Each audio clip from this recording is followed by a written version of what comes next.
These latest headlines from ABC15 are sponsored by Lerner and Rowe Injury Attorneys. One call, that's all. I'm Jordan Bonke with your afternoon update from the ABC15 Arizona newsroom.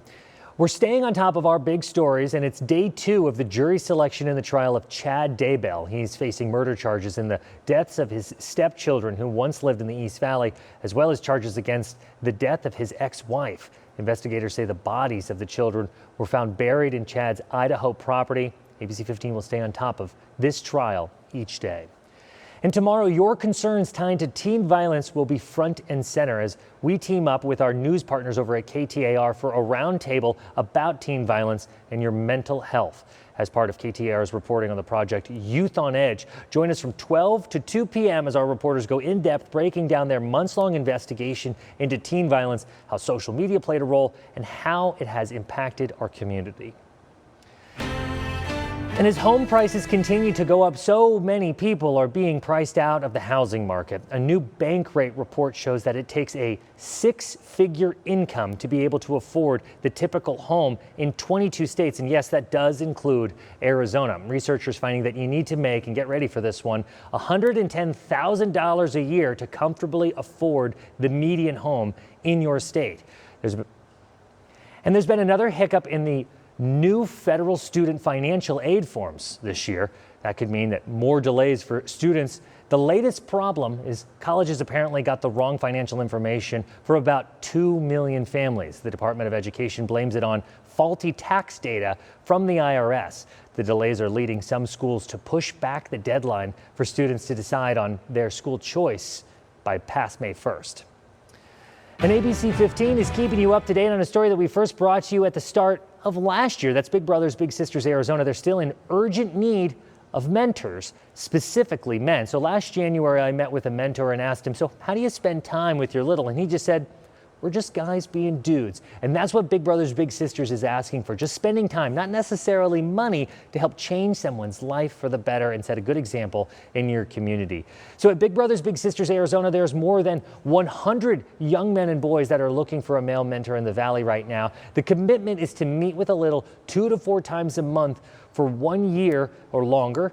And through that mentorship, the young members of our community start to have higher aspirations, greater self-confidence, and better overall success. And you know, that NFL draft, it's coming up later this month. The league partners with Big Brothers Big Sisters to draft mentors and inspire change.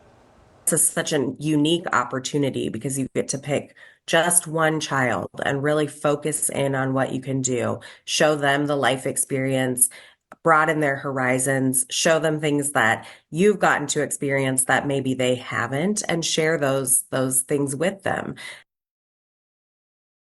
These are the cities that need a little bit of help from those mentorships. You can find a full list of them at abc15.com.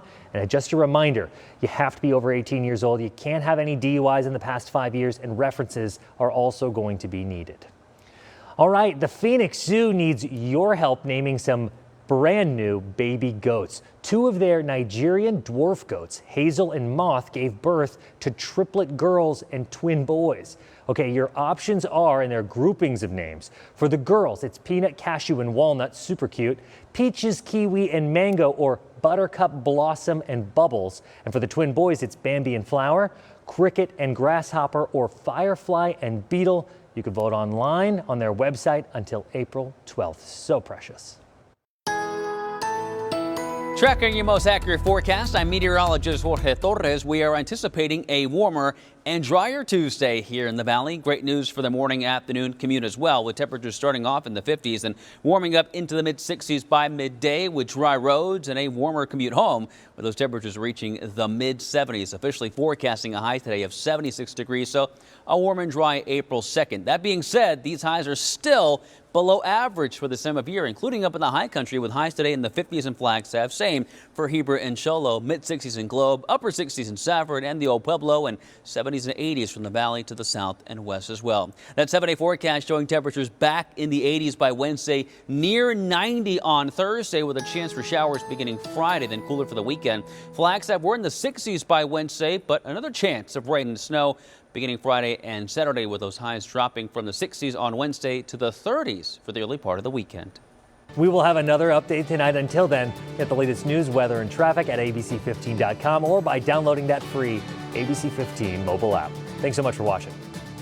These latest headlines from ABC 15 are sponsored by Lerner and Rowe Injury Attorneys. One call, that's all.